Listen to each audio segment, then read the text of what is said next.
Hello friends, welcome to my YouTube channel. So today in this video I am going to show you how to turn on 5G on your device. Simply go to settings.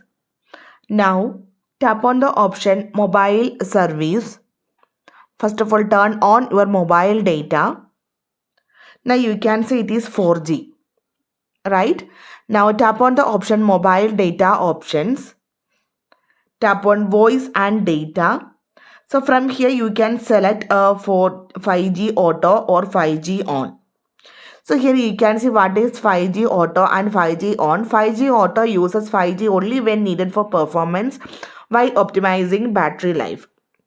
5G on uses 5G whenever it is available, even when it may reduce battery life or performance.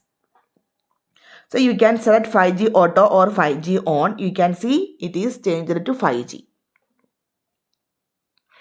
So simply in this way we can turn on or enable the 5G on this device. So hope you guys enjoyed this video. Thank you for watching. Thank you. Bye-bye.